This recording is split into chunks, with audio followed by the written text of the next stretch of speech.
Hey everybody, welcome to the Ronline Report. As we are getting very close to the Olympia weekend, we have with us none other than the two-time reigning Olympia Classic Physique champion, Breon Ansley. How are you, Breon?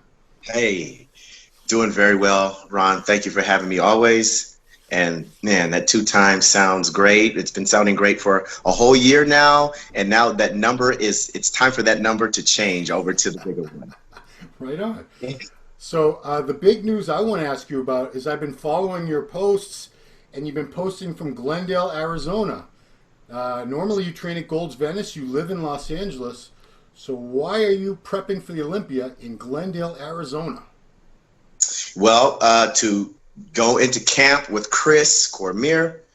We just started that. It became a thing last year to kind of get away from home, get away from any distractions, get away from any, things that might hold you up to be able to have your absolute best on stage. And then, so last year we went to Kuwait. This year, Kuwait, wasn't an option, and Glendale, Arizona here was. Yeah. And so we took it, and we've been here for almost 4 weeks now. We're going to be going home either tomorrow or Wednesday. It's come to the end. So is that where Chris lives most of the time?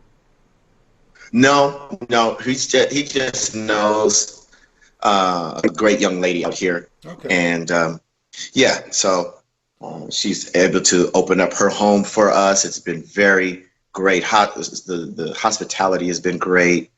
The focus has been great. Where things are, and like I said, no distractions, and all I'm doing is eating, sleeping, and training like I was in Kuwait last year. Eat, sleep, train. Eat, sleep, train. Eat, sleep, train. Actually, eat, sleep, train. Pose. What else? Tan. Make some posts. Make some social media posts. Why not? Make social media posts. So six things is all I do. Okay. I mean, how does it compare to? Kuwait is obviously a training camp situation too, where there's no distractions. But in Kuwait at Oxygen Gym, you also had tons of guys around you getting ready for the Olympia and other big shows. So in a way, I have to think that was kind of distracting. You're probably in a smaller place now training where there's not a bunch of other high-level competitors around. Is it more focused there now in Arizona than it was a year ago in Kuwait for you? Yes, I would definitely say so, because that is one of the reasons. I felt those guys kind of sizing me up. They were supportive, you know what I mean, quietly or loudly, and then sizing me up quietly. Well, yeah. I felt it. You could feel that heat on a day-to-day basis. So that wasn't too cool, because you kind of just want to, don't be worrying about people, worrying about if you are it was at that time, it was the champion, the single champion, the one-time champion. Yeah. But you just want to mind your business and go in there and train. There was nobody in that gym last year in Classic, right? Getting ready for the Classic Olympia? Yes, there was. Yes, there was. Actually, he wasn't getting ready for the Olympia, but he is a Classic Pro, and he did the Kuwait Pro this year, so I don't think he qualified for the Olympia. But so there was that guy. Oh, and there was another guy. Aha. Yes, there was another guy who actually did the Olympia last year. I remember. I forget his name. But there was another guy. So yeah, you don't really want all that. I mean, because we're not, the days have changed to where it's Chris Cormier and Flex Wheeler and all those guys train together, you know what I mean, and then go to battle on stage. We don't do that these days. No. Train with our competitors, you know what I mean? Yeah. Not too bad. Those were fun days. They really were. Those were fun days. Yeah. And actually, I don't have a problem with it as long as as long as it's the right person, the right competitor. I don't have a problem with it. Speaking of which, there was talk earlier in the year that you and Bumstead were going to do like a collab video or something. I guess it never happened, right? That never happened. That never happened. No. One thing led to another. I just got focused, and I just didn't want to really be up close and personal with anybody that I'm trying to, wean off like that. Right. And then I guess he felt the same way too, because he didn't reach out either. So I don't even know how these things work. Like, whose channel would that have been on? Yours or his, or both, or what? You know? Both. Yeah, we would have probably swapped, and it would have been on both of ours. Okay. But I definitely feel that if that was the focus, to be on the channel, on the YouTube channel, then part of the focus, the main focus of defending the title and doing what I need to do on a day-to-day basis would have suffered and would have been sacrificed. Yeah, I mean, you've been doing a really great job with your YouTube channel, which I believe is just called Breon Ansley, right? Yes. Yeah, I mean, you're training by yourself in almost all these videos. You're talking directly to the camera. I don't think we need any additional cast of characters in your videos anyway, honestly. You do well with you. I like when your girl goes in, you eat pancakes and stuff too. That's cool. But get kicked out for filming eating the pancakes. But, right. Yeah, that's a fun. We'll have more of those for sure. Celebratory pancake eating after the win for sure. Don't you sell a T-shirt that says "Earn Your Pancakes"? I most definitely do on my website. Yeah, I have "Earn Your Pancake" T-shirts, and they're very popular. What's that website? People need that shirt now. It is teambreon.com. Teambreon.com. Just teambreon.com. You can get your. We have limited sizes and colors because they've been so popular, and we haven't been able to kind of keep up with the restocking. But you can check on there and see what's available, and we'll get to restocking soon anyway. Yeah, I mean, you can't go wrong with any slogan that involves donuts or pancakes. Bodybuilders, they snap them up. I know it. I talk to my girlfriend is a bikini pro, Danny Phelps. Yeah. I talk to her on a daily basis. We talk on a daily basis about what our cheat meal is going to be, what our celebratory meal is going to be, if we're going to spend 4 hours again at the Caesar's Palace buffet on Sunday. 4 hours again. They don't kick you out. Yeah, we spent 4 hours on that Sunday last year. I want your secret, because I've tried to get my money out of those buffets, and I'm a wuss. After about 45 minutes, I'm like so stuffed. Oh, well, maybe you need to diet harder and longer to really clear you. We were about there. We were hurting. Okay. We were hurting. Yeah, so everybody's stomach is small that competes, and we just was kind of forcing it down a little bit, resting, and kind of talking for an hour and then going back, letting it digest a little bit. That's how you do it. So I want to talk to you a little bit about how the preps mentally have been different, because 2016 was your first Olympia. That was the first year that we even had Classic Physique at the Olympia, or at all, actually, really. So 16, 17, 18, and now, if we can go just year by year. So 2016, very few people knew who you were. You were just starting out, and there was no champion yet anyway. So there was no pressure really on anybody going into that Classic Physique Olympia to do better than before, because this was the first time. So what was that prep like for you, as far as the frame of mind? I was hungry, because I just remember the first Classic Physique show and that was a John Lindsay show, the first Classic Physique Pro show in March, and Danny Hester won it, and I just saw the lineup and I was like, oh man, I need to get on this stage, and I need to get on this stage fast, because I just believe in myself and I can do some damage. So I was hungry, really hungry because of that, and then I ended up competing in July in Florida at the Boca Raton show, the Prestige Crystal Cup. But because before then my goal was to be on the 212 stage, top 5, within a year or two. Yeah, easy. I mean, and not easy. That was a goal that I made that was quite clear. Yeah. I knew it wasn't going to be easy, but it was a quite clear goal. And so it just carried on throughout the Classic in that first year. I was hungry. I wanted to get on the Olympia stage, and not just get on the stage. I wanted to do well. And I was very upset at getting 4th place that year. I was very, very, very upset. And so then 2017, The drive just stayed because of me being so upset, right? And me thinking that I had the goods enough to win. I was blessed to be able to stay focused, to work hard, and get that win. Well, let me ask you, because 2017, that's when we really, that's when I really first started.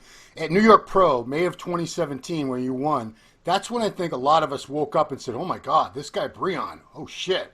You know, Danny Hester's good, great in his own right, but he's going to have a lot of trouble with this Breon guy. Sure enough, you know, 4 months later, boom, you win, you beat everybody. So yeah, I mean, did you feel extra momentum going into the 17 Olympia? Because without a doubt, after that New York Pro, you know, I could have easily, they could have easily given me second place because George was not qualified yet for the Olympia. Yeah, you're right. You know, he wasn't qualified yet. Right. So if it's close, maybe the guy that needs a qualification could slip in. Right, and he's a hometown kid right there. Yeah. So I was thinking that could happen. So then when I got it, I was like, oh yeah, crazy momentum in my favor. And then that just carried over through the training and through my mental focus and through my mental state and how healthy everything was to just work my tail off to defend. And that's hard. That's harder than the first time, you know, because now you got the target and people gunning for you, and you feel that heat for sure. So that was sweeter. To last year's, and this one will be even more sweeter, I'm sure, because now I see a lot more talented guys. I see a lot more guys have more talent, that I even marvel at their physiques, and I'm like, wow, he looks great, you know. And then also my work ethic this year for this one has been unlike no other one.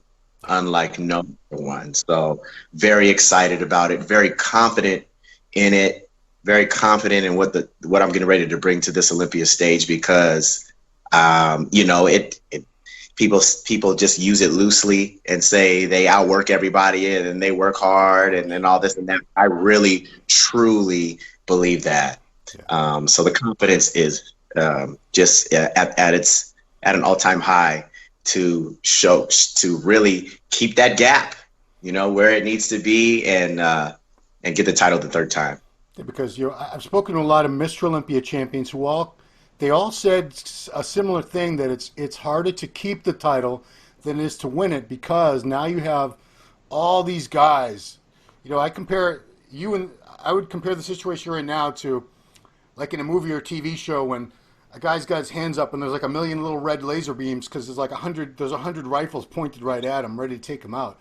You know, all these guys want your title. They so badly want to beat you. I mean, that has to be a huge motivating factor when you get up every morning. Absolutely. And but see, you know, like Ron, I was just discussing with somebody also, like it doesn't have to be a motivating factor either. You know, some champions are meant just to be a champion once, maybe, and then that's it. You know, they're not meant to have the mental fortitude to stay hungry and to not get complacent and to keep working harder and harder and harder and harder and build a legacy, you know? And that's what's important to me. That's what I really want to do. And that's what I'm really excited about doing, is to really build something special.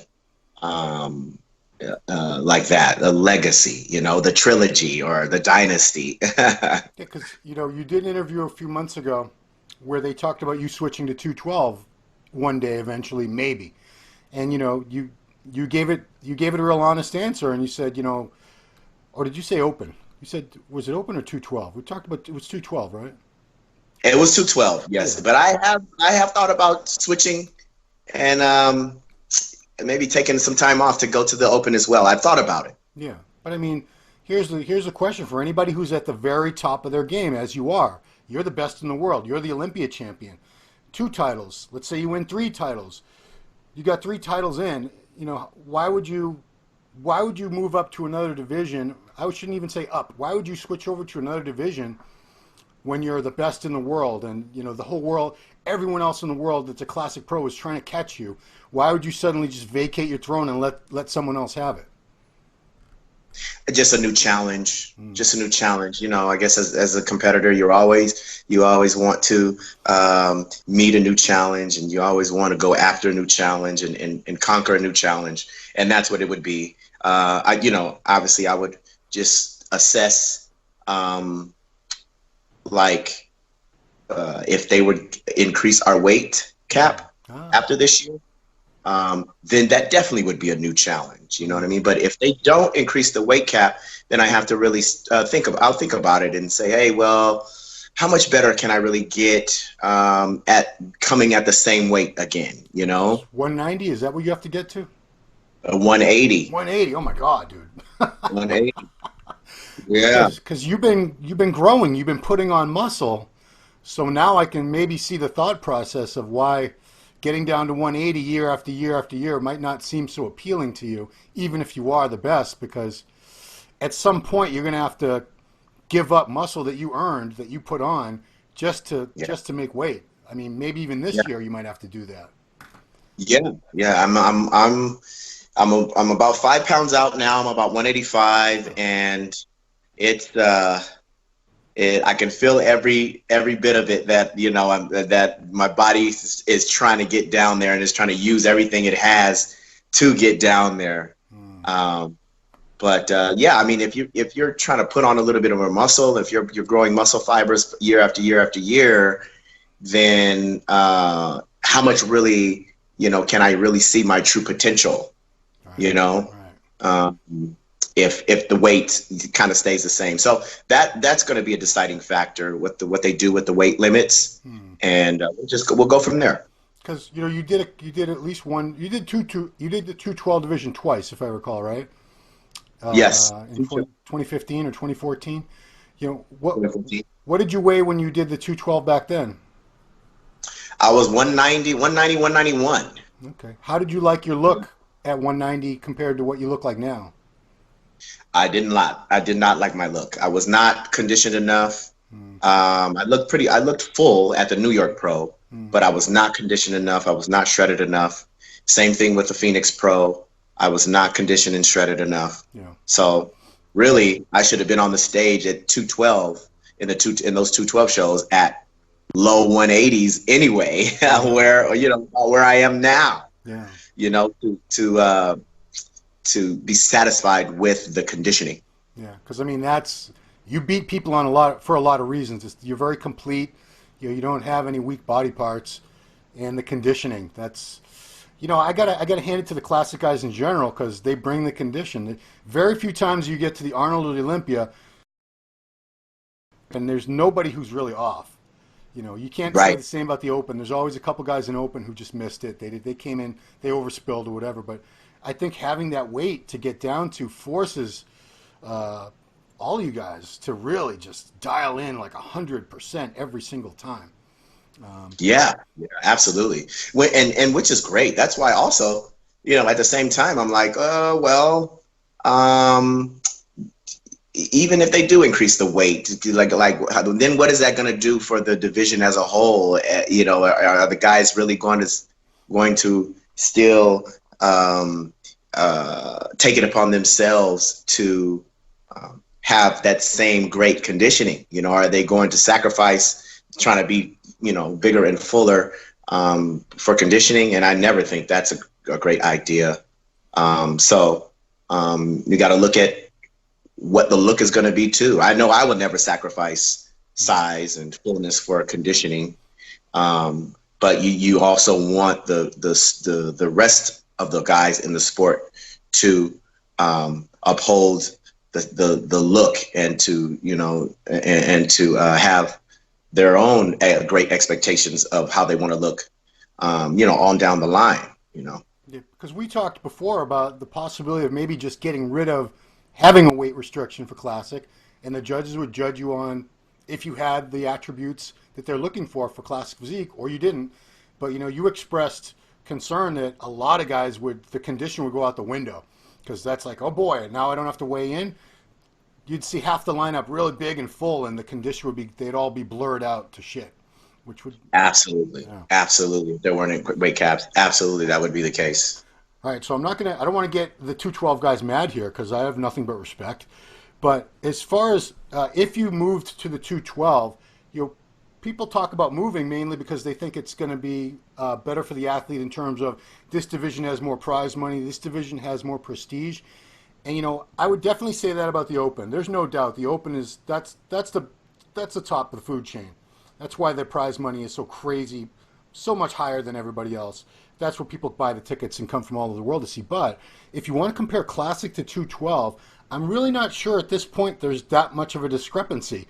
I think the Classic, the most popular Classic guys like you and Chris and George and Wesley, there's a few of them that haven't really done that well competitively, but they have massive followings. I would argue that in a lot of ways, Classic is probably equal to 212 at this point. You agree or disagree? Well, as far as the stage of it and as far as the popularity of it, I would probably say it has something more than the 212. It has more pop than the 212, more. Yeah. I think the 212 there's no excitement in it right now. Even though I love my boy Derek Lunsford, yeah. He looks great, and he's definitely the front runner. And Sean Clarita, I have a lot of friends in the 212.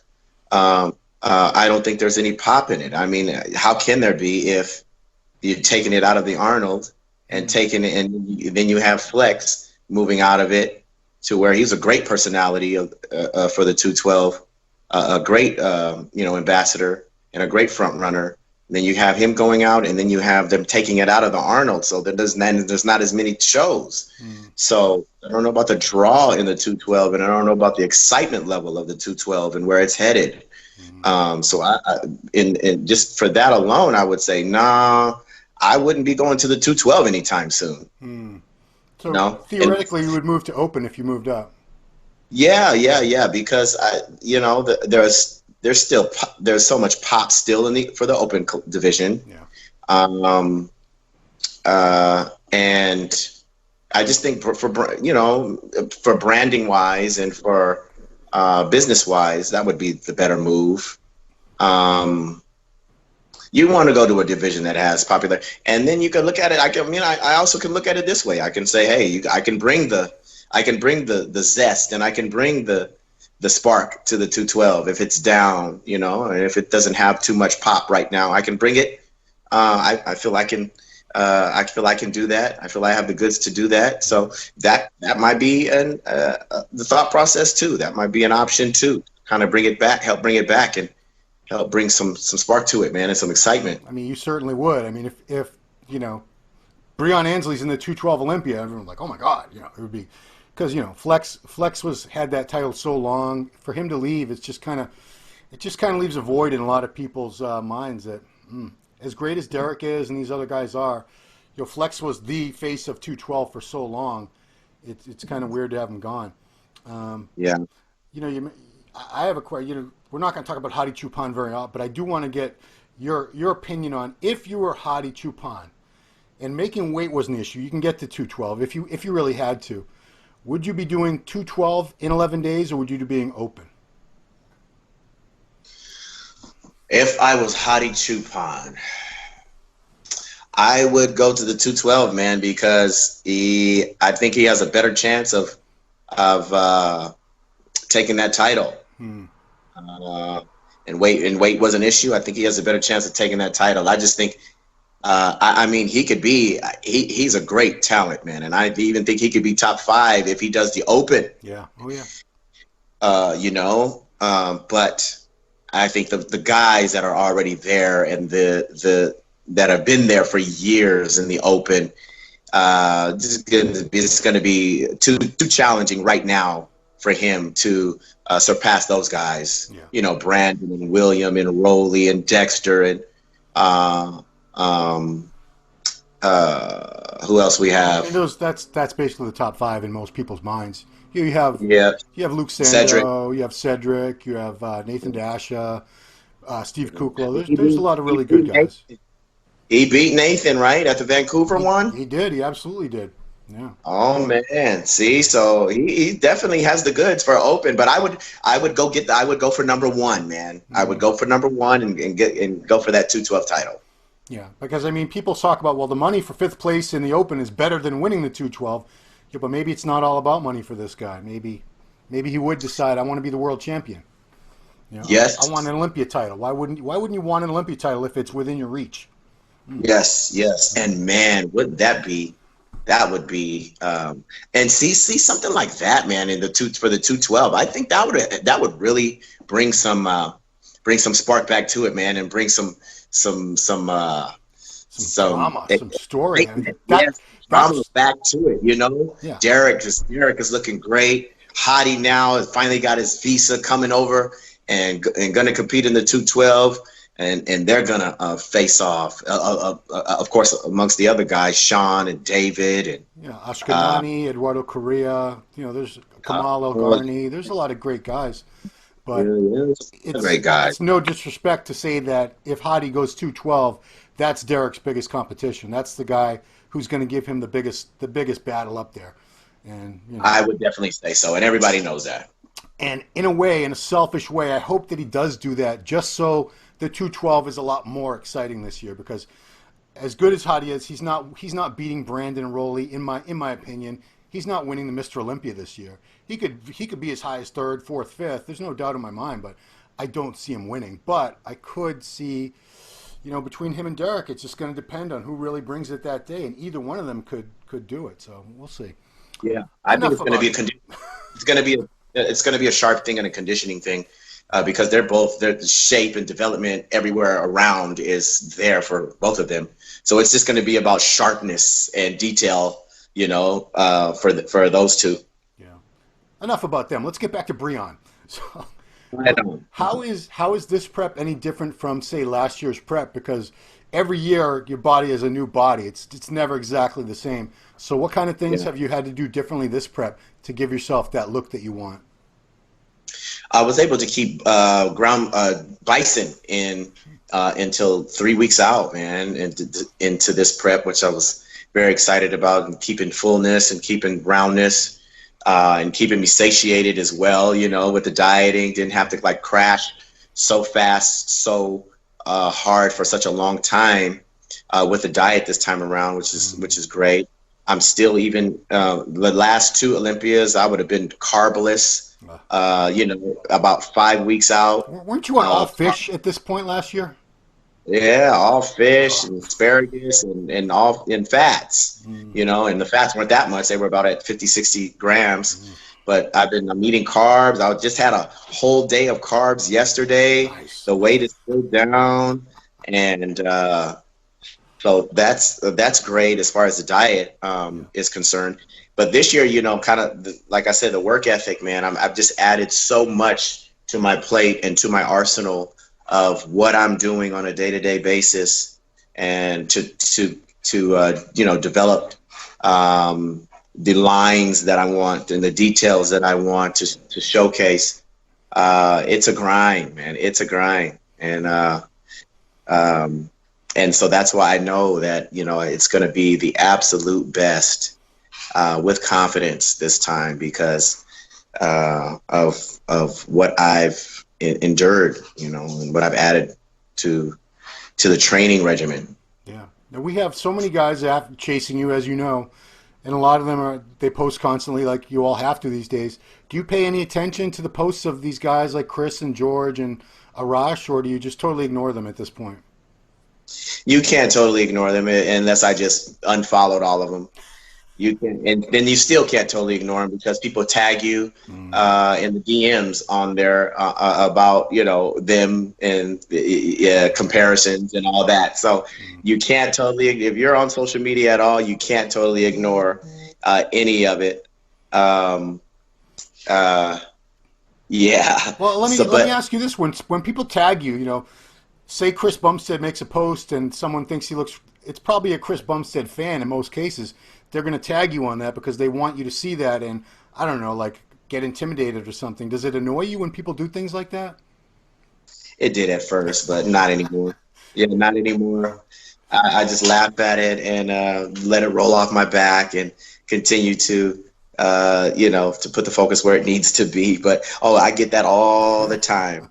All the guys, Henry, George, Chris, Arash, those are the main guys, that I get tagged and, Breon, you better watch out, Do you find it funny when there's guys who didn't even qualify for the Olympia? I shouldn't really rag on the fans because a lot of them, they just don't know how these things are judged. They don't understand. But they will say this guy would crush Breon, and this guy he wasn't able to qualify for the Olympia, but they're talking of him in terms as if he's like superior to you. Right. You're a lot more easygoing than me. I would probably get in a battle with them and get all flustered, but I give you credit. Sometimes I want to. Trust me, sometimes I want to. Sometimes I have the urge to, but I just, come on down to earth, man, and kind of think about all that is, what you just said. Hey, man, listen, these guys they're just fanboys and they just want to just rattle your feathers. And kind of want to just, that's what they want you to do. They want you to respond and get into a verbal battle with them, and then they won. So you can't give them that. You've been very gracious toward these people because, you've said it's great that we all have fans, all the top guys. How boring would it be if you were the only one who had fans? This is way more exciting. Absolutely. I want to ask about Chris Cormier because Chris has been part of your part of your coaching for how long now? At least 2 years, if I'm correct. Yeah, three. We started right after the first Olympia. Oh, okay. So, tell me how integral a part he is into this whole prep process for you. Actually, year round. You work with him all year, don't you? Yes, he's very integral, man, and he's very he's been such a key part in the development of my physique and what it's looking like and my confidence, to be on the top. I mean, he's just the attention to detail that he pays,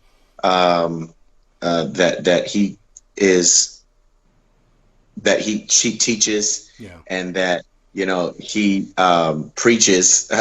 Well, so let me ask you. It's been almost 3 years now since Chris has been working with you. I know he has this amazing eye. He can look at a physique and he can say, you need more of this, more of that. So it's been 3 years. What did he see in your physique after the 2016 Olympia that he wanted to improve on, that you have improved on in that time? Oh, wow. Abs, back,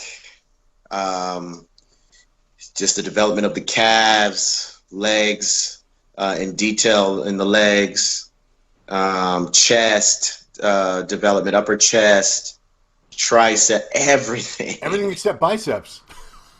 Right. Biceps, not so much. I mean, they were good to go.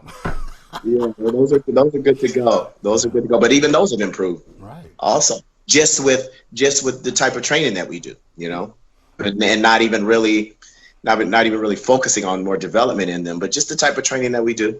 Yeah, because I mean, he's got so much training experience, and he also worked with guys like Charles Glass for years, so he has even more of a wealth of training experience than someone who had been on their own that time. Has he been able to pass on a lot of the maybe forgotten techniques and variations on exercises to you that maybe some of your rivals wouldn't even know about?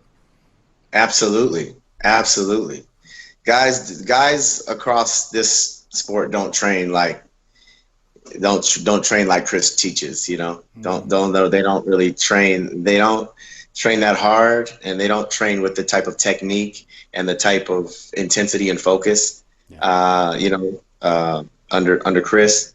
And so that's why, I mean, if you see it, everybody that has been underneath Chris for a period of time, has done well in their show. I remember Rami was getting help from Chris when he got second at the Olympia. Rolly won the Australia Pro, Arnold Australia, when he was getting extra help from Chris.